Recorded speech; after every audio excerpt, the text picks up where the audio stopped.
Good day mga sir. Sa video na to mga sir, magpo-full width ta og XRF125. So kini nga video mga sir para sa mga baguhan. Kung ikaw ay marunong na nito, pwede na skip mo na tong video. Unang-una mga sir, tatanggalin natin yung stator. So ayan, tinanggal ko na yung stator. So ito na yung gagawin natin sa stator.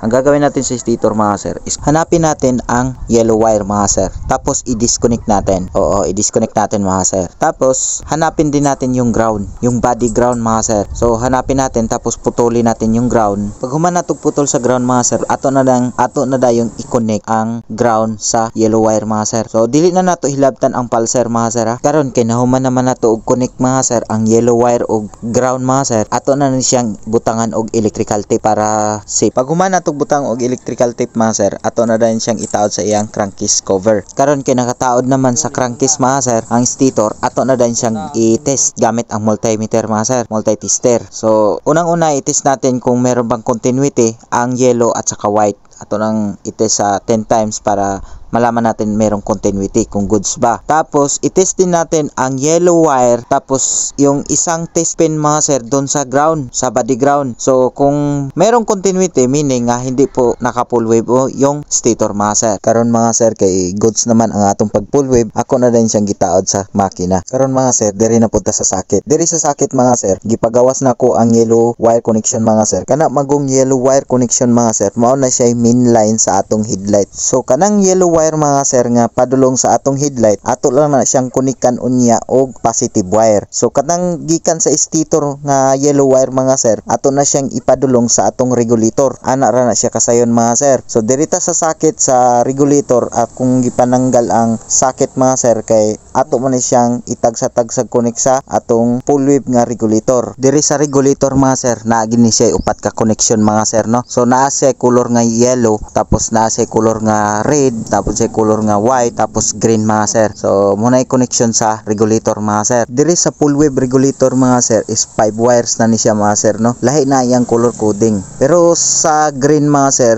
pareha sila ground mga sir. So muna yung connection sa ground mga sir, green. Ato lang na siyang tarungon og connect mga sir ha, para dili mag lost connection. Tapos ato na din siyang butangan og electrical tape mga sir para safety. So mura gyapon mga sir, ato ning isunod ang red wire. So ato lang gyapon siyang i-connect og sakto mga sir no, kanang dili gid siya mag lost connection. So kining red wire mga sir, mo ni siya battery connection mga sir. So diri mo gawas ang kuryente gikan sa regulator nga ipasulod niya padulong sa battery. Ana ra na siya mga sir. So mura gyapon to mga sir, pag human natog connection, ato din siyang isipi, ato siyang butangan og electrical tape. Kini din yellow og pink mga sir, tapos white og yellow. So kanang upat ka wire mga sir, pwede ra na siya magkabali-bali na tog connection mga sir no. Pero tagsa-tagsa gyapon siya mga sir. Awata lang akong gibuhat mga sir. So akong gibuhat diri mao ni siya. Ang pink naka-connect sa white. So ang yellow naka-connect sa yellow. Ana ra siya kasayon mga sir. Tapos same process pa rin mga sir, butangan din nato siya og electrical tape. Tapos pag human nato mga sir, kini na pong isa ka wiring. So kining yellow. So kining yellow mga sir, i-connect po nato sa yellow nga gikan mismo sa stator. Dili tong wire nga gikan sa headlight mga sir ha, kay kanang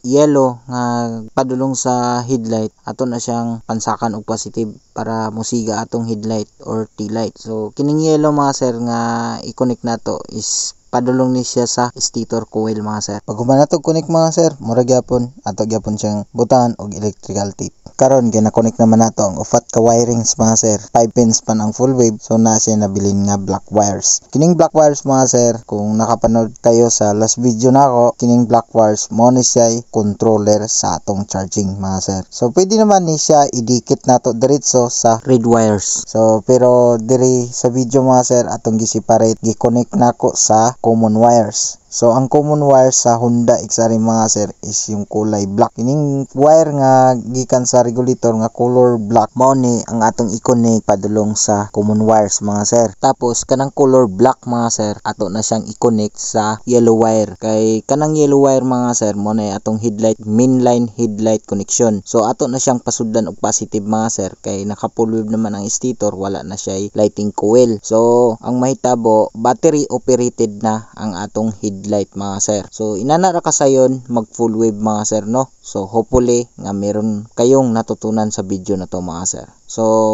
see you next vlog. Maraming salamat sa inyong panonood.